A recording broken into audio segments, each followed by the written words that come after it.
Hello students, कैसे हैं आप सभी। आई विश आप सभी अच्छे होंगे।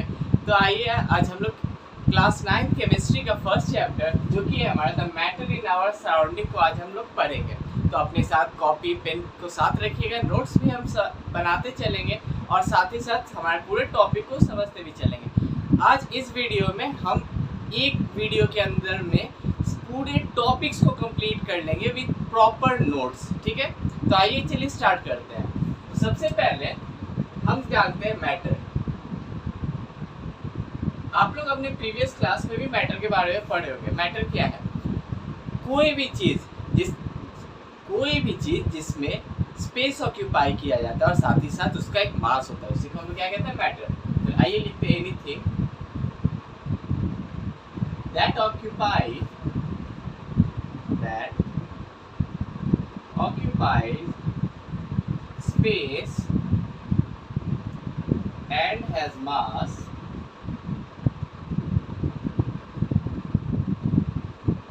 is called matter। आपके सराउंडिंग में जो भी चीज दिख रहा है वो क्या है? आपका मैटर। ये तो आप जानते हैं। अब आइए पढ़ते हैं हम लोग स्टेट्स ऑफ मैटर के बारे में। क्या है states of matter? States of matter. अब देखिए, स्टेट्स ऑफ मैटर जो है आपके तीन तरीके के। एक है आपका सॉलिड, दूसरा क्या है? लिक्विड, और उसके बाद क्या है? गैस। ये तीन तरीके के स्टेट्स ऑफ मैटर है। ठीक है, तो अब सबसे पहले स्टेट्स ऑफ मैटर में जितने भी हैं, सबसे पहले हम लोग सॉलिड को, इसकी प्रॉपर्टीज को देखते हैं। ठीक है,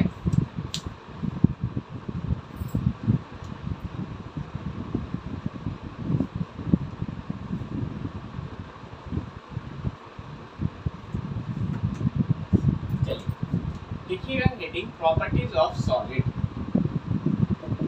प्रॉपर्टीज ऑफ सॉलिड। सबसे पहला प्रॉपर्टी, सॉलिड का जो शेप होता है वो क्या होता है? फिक्स्ड होता है। ठीक है, इट हैज फिक्स्ड शेप। इसका शेप कैसा होता है? फिक्स्ड होता है। ठीक है, सेकेंड थिंग क्या है?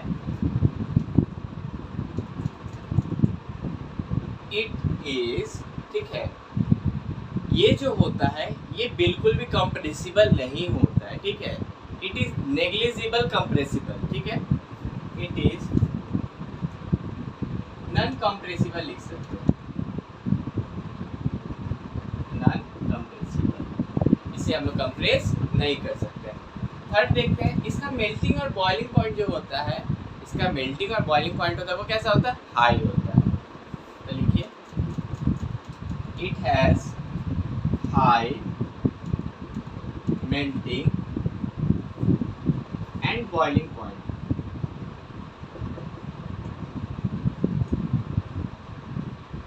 उसके बाद ये नॉन कंप्रेसिबल है, ये तो आपको पता है। जब भी कोई भी पार्टिकल नॉन कंप्रेसिबल होगा तो क्या होगा? उसका इंटरमॉलिक्यूलर फोर्स ऑफ अट्रैक्शन बहुत ही ज्यादा होगा मॉलिक्यूल्स के बीच। मतलब जो भी मॉलिक्यूल्स है उनमें इंटरमॉलिक्यूलर फोर्स ऑफ अट्रैक्शन क्या होगा? बहुत ही हाई होगा। तो देखिए next point, it's intermolecular force of attraction, intermolecular force of attraction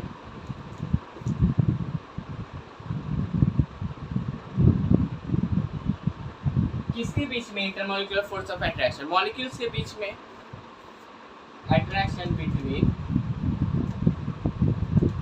the molecules is very high.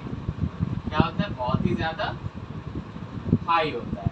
ठीक है, उसके बाद फिर हम लोग क्या कर सकते हैं?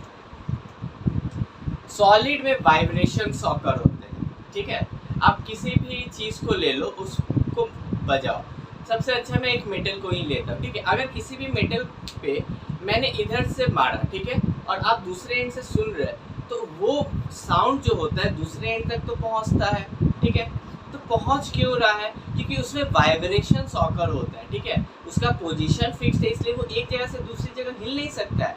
लेकिन वो वाइब्रेट करके अपना एनर्जी दूसरे को तो ट्रांसफर कर सकता है, दूसरा तीसरे को ट्रांसफर किया, इस तरीके ट्रांसफर करता है। तो यह वाइब्रेशन ऑकर होता है, ठीक है। इसमें लिखिएगा वाइब्रेशंस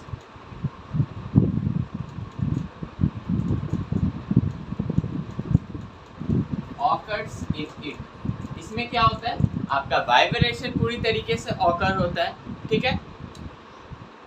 ये हो गया हमारा 5 प्रॉपर्टी सॉलिड का, ठीक है। इसके बाद हम लोग देखते हैं एक काइनेटिक एनर्जी, बहुत छोटा टॉपिक है, उसको हम लोग पहले देखते हैं।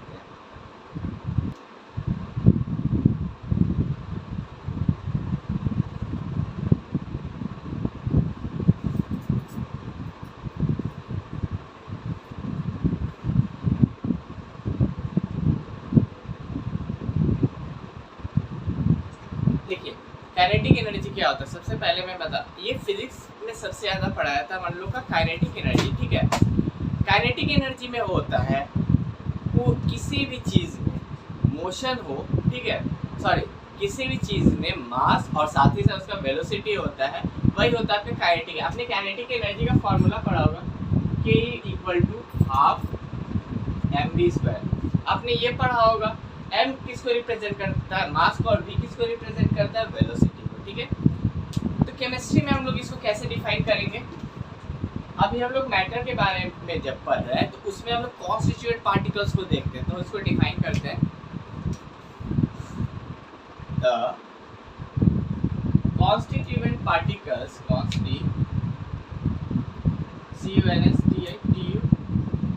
constituents particles are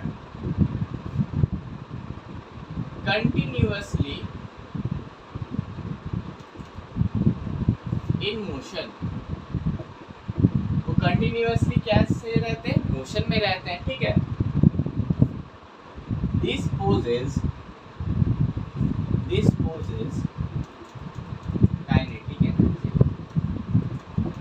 kinetic energy। Kinetic energy जो होता है वो टेम्परेचर के साथ इंक्रीज होता है। जितना ज्यादा टेम्परेचर आपका बढ़ेगा, ठीक है, जितना ज्यादा आपका टेम्परेचर बढ़ेगा काइनेटिक एनर्जी क्या होगा, इंक्रीज कर जाता है। तो लिखिए next point, kinetic energy increases with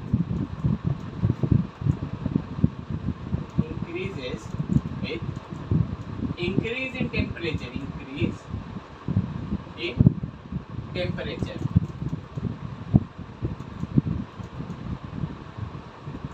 ठीक है। अब ये कैसे होता है, एक एग्जांपल के तौर पे हम समझाते हैं आपको। जैसे सबसे अच्छा एग्जांपल है इंसेंस स्टिक का, अगरबत्ती का, ठीक है। जब अगरबत्ती जलता है तो आप किसी दूसरे रूम में भी क्यों ना रहो, उसकी सुगंध तो आती है ना। तो क्यों आता है, क्योंकि उसका काइनेटिक एनर्जी बढ़ जा रहा है। जैसे ही उसमें हीट हम लोगों ने दिया, वो जल रहा है मतलब टेम्परेचर क्या हो रहा है, इंक्रीज हो रहा है। जैसे ही टेम्परेचर इंक्रीज होता है, उस अगरबत्ती की सुगंध आपको पूरे घर में मिलती है, उसकी फ्रेग्रेंस मिलती है, ठीक है। दूसरा एग्जाम्पल हम लोग लेते हैं, जब घर में खाना पकता है, ठीक है, आप कहीं बाहर से आए और किचन में कुछ बहुत स्वादिष्ट व्यंजन पक रहे हैं, ठीक है। आते ही कि अरे क्या बना आज घर पे, इतनी अच्छी खुशबू आ रही है, सब कोई पूछता है अपने घर पे, मैं भी पूछता हूँ, ठीक है। तो ऐसा क्यों होता है, क्योंकि उस खाने में हम लोग कंटिन्यूअसली हीट दे रहे हैं। जब हीट देंगे तो हम लोग का पार्टिकल्स मोशन में होगा, मोशन में होने के कारण वो पूरी तरीके से स्प्रेड आउट हो जाता है, और उसके बाद जो फ्रेगनेंस होता है हम लोग स्मेल करते हैं उस फ्रेगनेंस को। क्लियर है, चलिए अब इसके बाद हम लोग आगे बढ़ते हैं हमारे प्रॉपर्टीज ऑफ लिक्विड की ओर।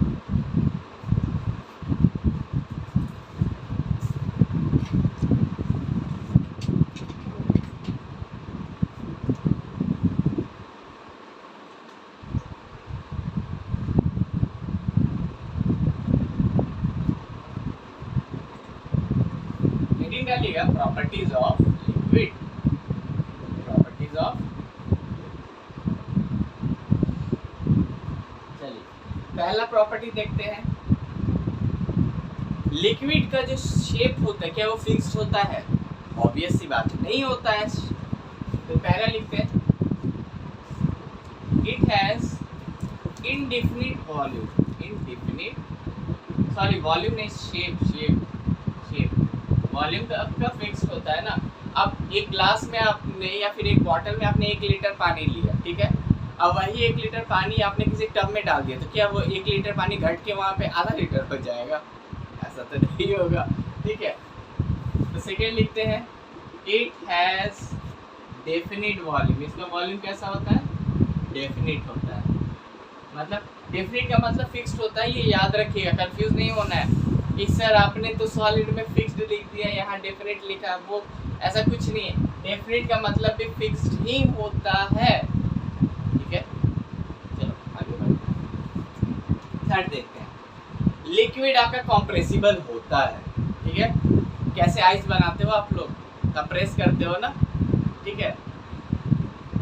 अब देखो इसमें क्या लिखिएगा, liquid is slightly compressible than is slightly compressible than solid। Solid से हम लोग कंपेयर करेंगे ना, ठीक है। एक हम लोग किसी भी चीज को एक रेफरेंस लेके चलते हैं, तो मैंने यहाँ पे किसको रेफरेंस लिया है? सॉलिड को मैंने रेफरेंस लिया है। तो लिक्विड स्लाइटली कंप्रेसिबल है सॉलिड के कंपैरिजन में, ठीक है। इसके बाद और क्या हो सकता है? इंटरमॉलिक्यूलर फोर्स ऑफ अट्रैक्शन हो सकता है, ठीक है। जब इंटरमॉलिक्यूलर फोर्स ऑफ अट्रैक्शन की बात करेंगे तो सॉलिड से ज्यादा इंटरमॉलिक्यूलर फोर्स ऑफ अट्रैक्शन कहाँ होता है? ज्यादा होगा या कम होगा? ये बताओ। कम होगा ना। चलो बिल्कुल। कई बार हम लोग इसीलिए जानबूझ के स्पेल करते हैं ज्यादा होगा कि आपके माइंड में क्वेश्चन राइज हो। मुझे क्वेश्चन राइज करवाना है आपके माइंड में कि आगे जब पढ़ो ना केमिस्ट्री, तो पढ़ते के साथ डाउट्स निकले कि हाँ यार ये कैसे हो रहा है, टीचर से क्वेश्चंस करो, समझ में आना चाहिए। तो यहाँ पे क्या, इंटरमॉलिक्यूलर फोर्स ऑफ अट्रैक्शन क्या होगा? कम होगा। किसके कंपैरिजन में? रेफरेंस क्या है? Solid.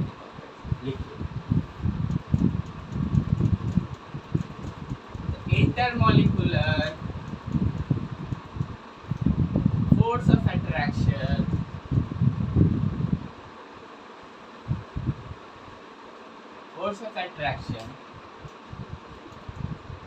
is slightly low as compared to, इसे कंपेयर कर रहे हैं सॉलिड। गुड, चलिए रिस्पॉन्स तो आ रहा है कम से कम आप लोग का। इसके बाद इसका जो बॉइलिंग पॉइंट और मेल्टिंग पॉइंट होता है वो कैसा होगा? लो हो जाएगा। सॉलिड में हाई होगा तो लिक्विड में क्या हो जाएगा? लो हो जाएगा। चलिए last, it has low melting and boiling point।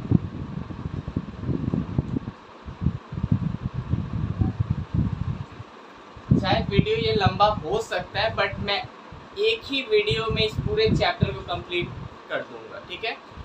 तो अगर आपको लगे कि हाँ थोड़ा ब्रेक ले लेना चाहिए तो थोड़ा सा ब्रेक ले लेना, उसके बाद स्टार्ट करना, बट वीडियो को कंप्लीट करके ही उठना है, क्योंकि अगर कहीं से ब्रेक होगा हो सकता है कहीं का कंपैरिजन कहीं टूट जाए, ठीक है।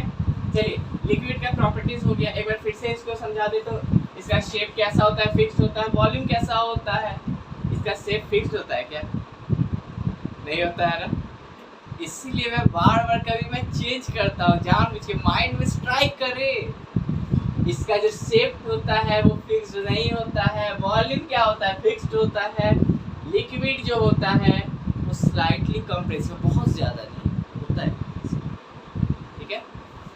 इंटरमॉलिक्यूलर फोर्स ऑफ अट्रैक्शन कम होता है सॉलिड के कंपैरिजन में, और इसका मेल्टिंग और बॉइलिंग पॉइंट कैसा होता है? लो होता है। कोई दिक्कत है? तो चलो आगे बढ़ते हैं, गैस की तरफ बढ़ते हैं।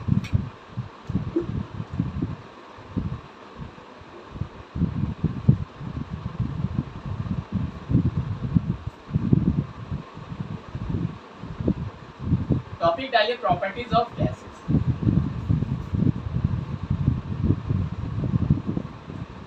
Properties of gases. गैस की क्या बात करनी, हम लोग बिना गैस के जी नहीं सकते हैं, है ना। चलिए सबसे पहला क्या होता है गैस में? it has indefinite shape. इसका शेप तो इंडेफिनिट होता है, इतना तो आप लोगों को पता है। उसके बाद गैस में आप देखोगे गैस का जो डेंसिटी होता है बहुत लो होता है, तो डेंसिटी लिखते हैं the density of gas, density लो होता है इसका, ठीक है। अब देखिए आपको पता है, आपके सिलेंडर को आप ले लो, ठीक है, उसमें जो गैसेस होता है वो कंटिन्यूअसली प्रेशर एक्सर्ट करते हैं कंटेनर के ऊपर, करते हैं ना, ठीक है। तो gases exert pressure on the wall of container, on the wall of container. और फोर्थ है गैसेस जो होता है हाईली कंप्रेसिबल होता है। अरे भाई उसको कंप्रेस करते करते सुबह से रात हो जाएगी तब जाके वो कंप्रेस होगा, इतना परेशान करता है गैस। चलो, इट इज हाईली कंप्रेसिबल। ऐसा होता है, ये हाईली कंप्रेसिबल होता है। क्लियर है गैसेस के बारे में? 4 पॉइंट्स है ना, इससे ज़्यादा लिखने की आपको जरूरत नहीं। डिफरेंशिएट करने को क्या देगा, बस उसमें सॉलिड में होता है, लिक्विड में नहीं होगा, गैस में भी नहीं होगा, इस तरीके से बस आपको डिफरेंशिएट कर देना और कुछ नहीं करना, ठीक है। अब हम लोग 4 पॉइंट्स को तो देख लिए अच्छे से। कुछ मिस हो रहा है क्या? हाँ, आप कह सकते हो कि वॉल्यूम मिस हो रहा है, तो यहाँ पे शेप एंड वॉल्यूम कर सकते हो, यहाँ पे आप एंड वॉल्यूम भी कर लो, क्योंकि वॉल्यूम भी उसका फिक्स्ड होता नहीं है गैस का, ठीक है। एक और चीज आप लिख लीजिए यहाँ पे, ठीक है। गैसेस हमेशा फ्लो कहाँ से करेगा? गैसेस आपका ऑलवेज फ्लो करता कहाँ से है? जल्दी बताओ, आंसर करो जल्दी से। गैसेस आपका फ्लो करता कहाँ से है? गैसेस आपका हमेशा फ्लो करता है हायर प्रेशर से लोअर प्रेशर की तरफ, ठीक है। It always flows from higher pressure या high pressure to low pressure. High pressure से किधर की ओर? लो प्रेशर की ओर, ठीक है। ये हो गया प्रॉपर्टीज ऑफ गैस। अब हम लोग स्टार्ट करते हैं चेंजिंग ऑफ स्टेट या चेंजेस ऑफ स्टेट। अगर हमारे चैनल पे आप लोग नए हो तो प्लीज़ लाइक सब्सक्राइब अपने दोस्तों से शेयर भी ज़रूर करना, ठीक है।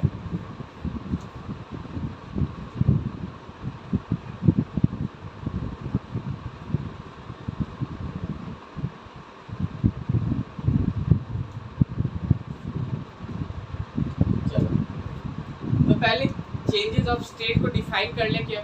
चलो कर लेते हैं। चेंजेस ऑफ स्टेट, इसको डिफाइन किया था changing of substance, the changing of substance from one physical state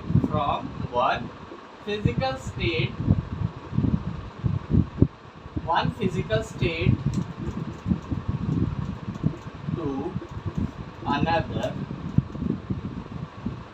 is called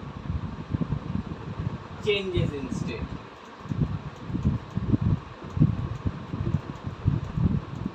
ठीक है। अब देखिए ये जो चेंज होता है स्टेट का, ये क्यों होता है? कुछ तो रीजन होगा। क्या रीजन है? 3 रीजन, ठीक है। तीनों रीजन को लिख ले पहले, तो यहाँ लिखिएगा रीजन। क्या रीजन? पहला है बाय चेंजिंग द प्रेशर को बदलोगे तो तो भी स्टेट में चेंज आएगा। दूसरा, प्रेशर से कभी कंफ्यूज मत होना। प्रेशर कैसे, किसी चीज को कंप्रेस करोगे तो प्रेशर दे रहे हो ना उसमें, तभी ना कंप्रेस हो रहा है। दूसरा देखो, by changing the temperature, temperature भी देना होगा। चलो भाई टेम्परेचर भी दे दिया तुमने। तीसरा क्या दोगे, by changing both, by changing both the temperature और प्रेशर। टेम्परेचर और क्या दे रहे हो, प्रेशर दे रहे हो। चलो, ये YouTube पे आपको जल्दी कोई भी चैनल नहीं बताता है जो मैंने आपको दिया है, ये कंटेंट दिया है, याद रखो। रीजन क्या था, प्रेशर चेंज करोगे तब, टेम्परेचर चेंज करोगे तब, या फिर दोनों चेंज करोगे तब। ठीक है, अब चलो एक साइकिल बनाते हैं हम लोग। ठीक है, एक साइकिल बनाते हैं। ये रहा डस्टर, डस्टर गायब हो जाता है।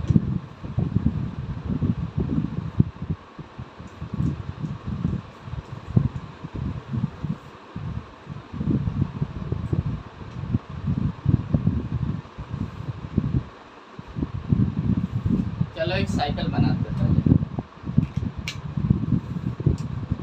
तो पहला है मेरा सॉलिड, साइकिल के ऊपर में पहले सॉलिड, साइड वाला साइकिल में है मेरा लिक्विड, और उसके साइड में है गैस।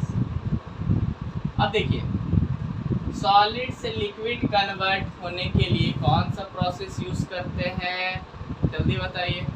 सॉलिड से लिक्विड में कन्वर्ट करना है, गलेगा तब ना, मेल्टिंग। अब गल गया, फिर से इसको मजबूत बना देते हैं, सॉलिड कर देते हैं, फ्रीजिंग। कौन सा प्रोसेस, फ्रीजिंग। चलो, पानी से अब गैस बनाओ, इवापोरेशन।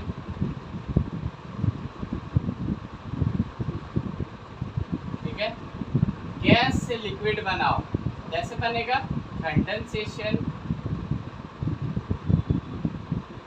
देखो इतना साइकिल तैयार है, अब इधर का साइकिल देखते हैं। सॉलिड से बनाओ गैस, सॉलिड से गैस, डायरेक्टली गैस बनाओ, यहाँ पे नहीं लाना साइकिल, सीधा सॉलिड से मैंने गैस बनाया।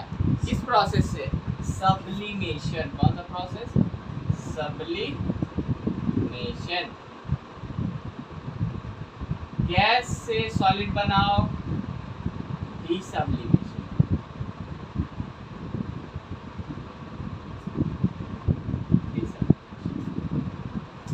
जल्दी से नोट डाउन कर लीजिए, कर लिया आप लोगों ने। चलो अब इसको हम लोग एक एक करके डिफाइन करते हैं। ठीक है, तो मैं यहाँ पे लिखता हूँ, उसके बाद रब भी करते जाऊंगा। मेल्टिंग,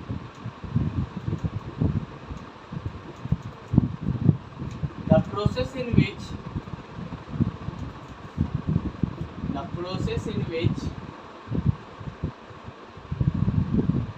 क्या कन्वर्ट हो रहा है, solid gets converted into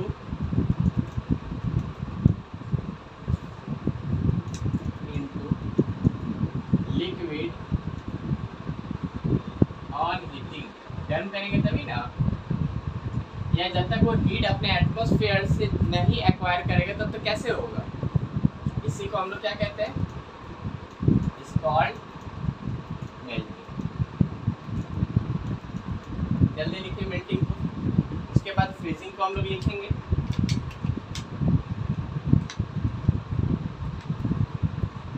melting हो गया, अब freezing.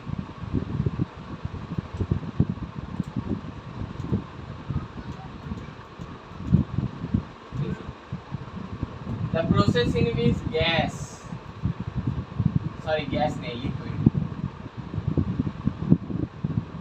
gets converted into solid। liquid किस में कन्वर्ट हो रहा है, solid। हीट करेंगे तब या कूल करेंगे तब, ऑब्वियस सी बात है, कूल करेंगे तो ऑन कूलिंग। क्या बना दिया आपका,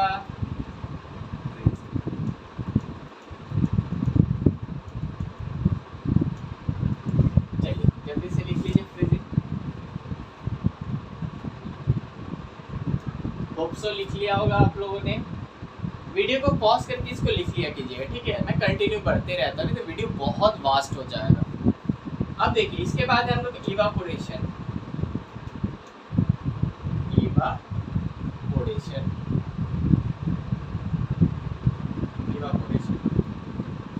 लिक्विड कन्वर्ट किस में होगा, लिक्विड किस में कन्वर्ट हो रहा है, गैस में, ठीक है। लिक्विड कन्वर्ट होगा गैस में, इज कॉल्ड इवापोरेशन। देखिए यहाँ हीटिंग मत लिखिएगा, रीजन क्या है मैं आपको बताऊंगा। हीटिंग नहीं लिखने का रीजन भी मैं बताऊंगा। Is called evaporation.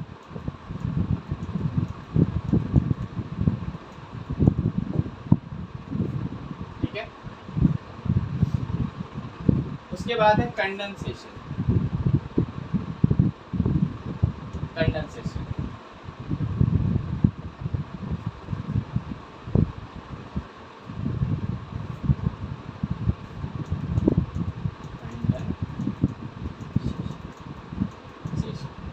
The process in which, condensation में क्या गैस लिक्विड से कन्वर्ट हो, gas converted into liquid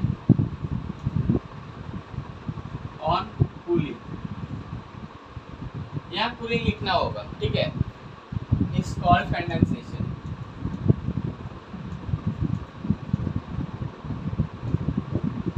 is called condensation, ठीक है।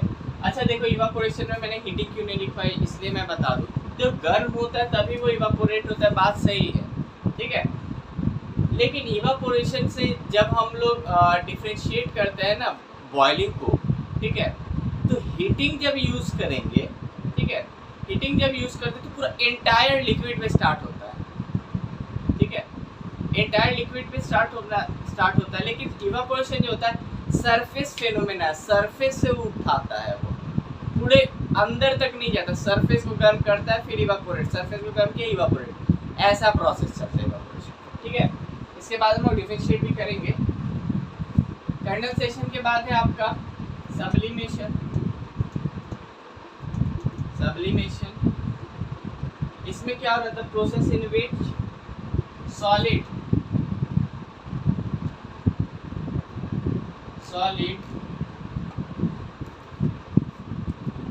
डायरेक्टली, देखो solid directly gets converted into, इसमें कन्वर्ट होगा गैस।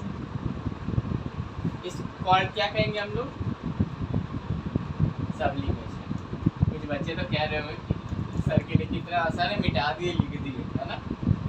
क्या करें बेटा, हम लोग के लिए थोड़ा इजी हो जाता है, आप लोग थोड़ा सा मेहनत करो, हम लोग भी मेहनत किया है अपने टाइम में, आप लोग भी कर लो। चलो सब्लिमेशन क्या है, सॉलिड डायरेक्टली कन्वर्ट हो रहा है गैस में, उसी को सब्लिमेशन कहते हैं। और वही डीसब्लिमेशन किसे कहेंगे, आगे डी लगा दो, डीसब्लिमेशन किसे कहेंगे,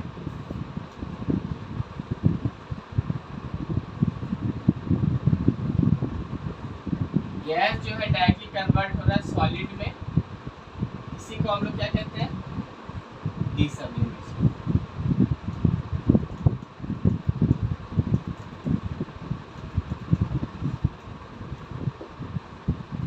डीसब्लिमेशन, ठीक है।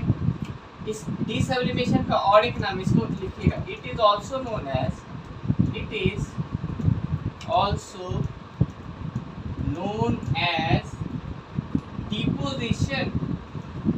डिपोजिशन, इसको डिपोजिशन के नाम से भी जानते हैं, डीसब्लिमेशन को किस नाम से जानते हैं, डिपोजिशन के नाम से।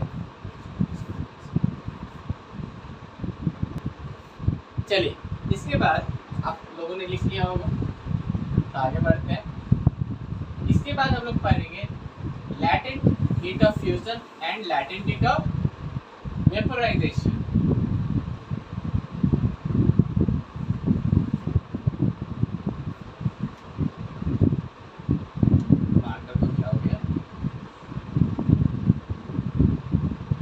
Latent heat of fusion,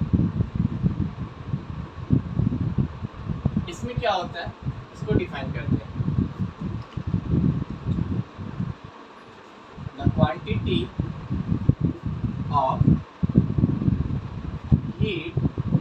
the quantity of heat required to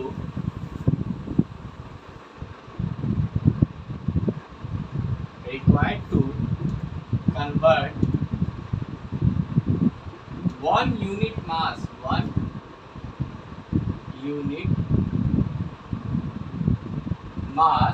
एक यूनिट मास को, ठीक है, एक unit mass of the substance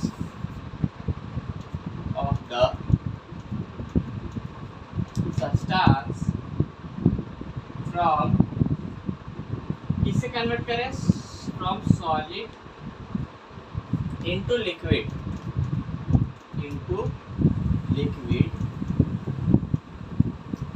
solid से किस में हमने कन्वर्ट किया, लिक्विड में कन्वर्ट किया। किस चीज पे, at the melting point,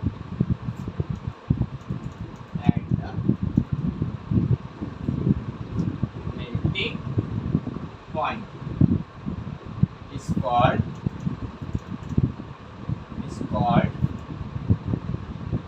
latent heat of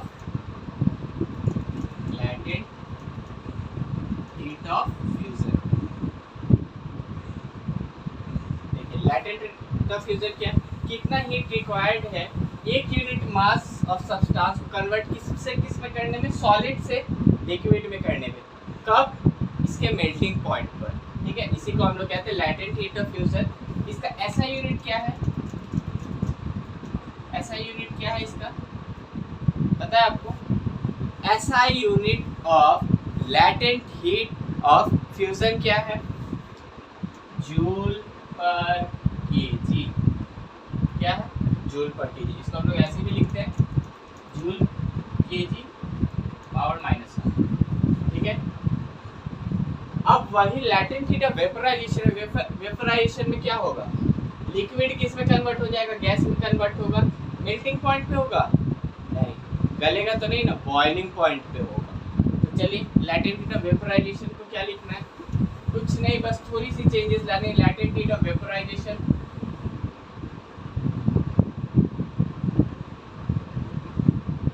quantity of heat required to convert 1 unit mass of a substance from liquid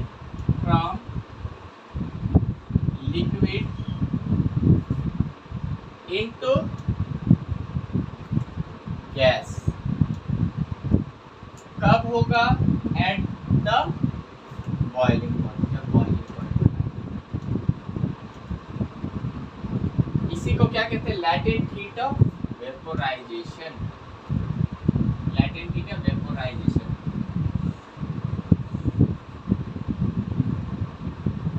ऐसा यूनिट वही होता है, जूल पर केजी, ठीक है। चलिए जल्दी से इसको नोट डाउन कीजिए।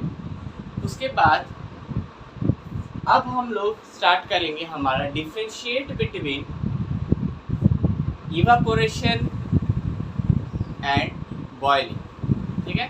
इवापोरेशन बॉइलिंग का मैंने एक शॉर्ट वीडियो भी डाला है, ठीक है। आप लोग वहाँ से भी देख सकते हो। अगर कभी आप भूल रहे हो कि क्या होगा तो आप शॉर्ट्स से भी यूज़ करके उसको देख सकते हो, ठीक है। चलो इसको रब करता हूँ।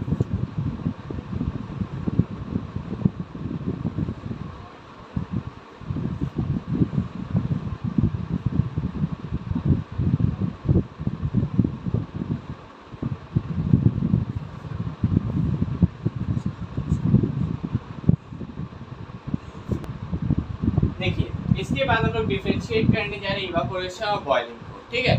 मैंने लिख दिया है पहले से ही, क्योंकि रीज़न क्या है कि वीडियो बहुत ज़्यादा लंबा हो जाएगा तो आप भी बोर हो जाओगे।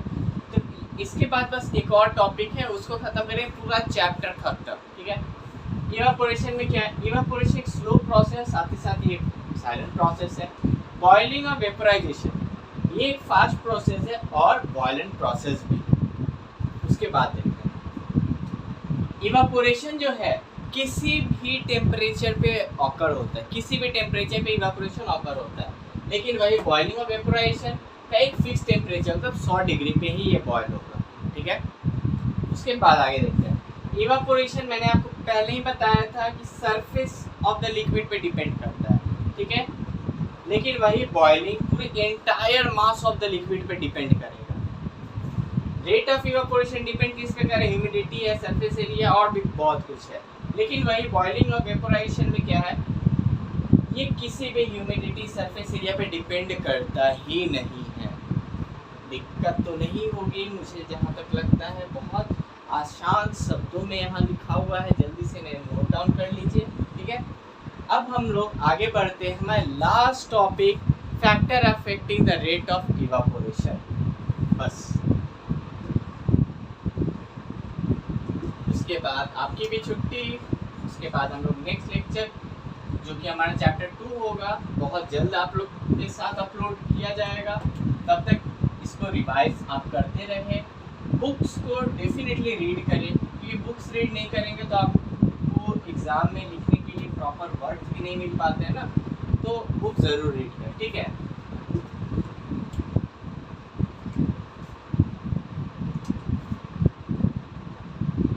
Factors affecting evaporation,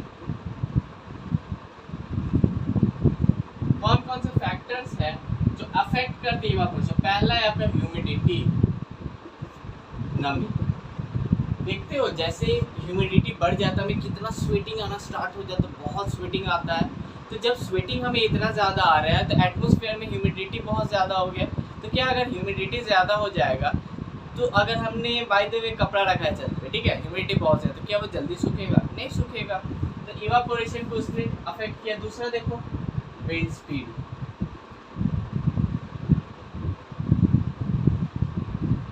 wind speed, हवा जितना ज़्यादा तेज चलेगा उतना अच्छा बात है, इवापोरेशन जल्दी होगा। थर्ड देखो टेम्परेचर,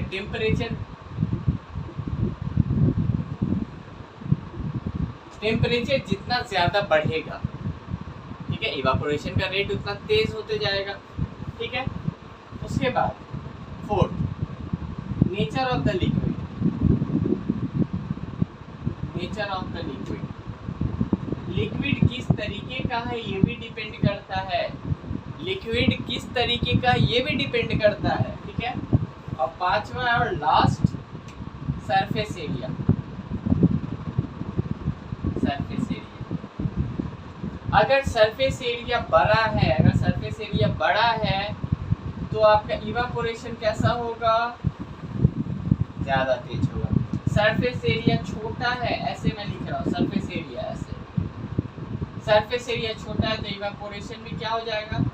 कम, ठीक है। तो आज का हमारा जो चैप्टर था the matter in our surrounding वो पूरी तरीके से ख़त्म होता है। हमने सारे टॉपिक्स को बखूबी किया है, ठीक है। और आप सबको आई होप समझ में भी आया होगा, आप लोगों ने नोट्स भी बनाया होगा। तो प्लीज़ इस चैनल को लाइक सब्सक्राइब ज़रूर कर लीजिए, ठीक है। और बेल आइकन को ज़रूर प्रेस कीजिए, क्योंकि हमारा नोटिफिकेशन आपको जल्द से जल्द मिल जाए जब हम लोग नेक्स्ट वीडियो भी अपलोड करें, ठीक है। तो अपना ख्याल रखिए, खुश रहिए। आज के लिए इतना ही।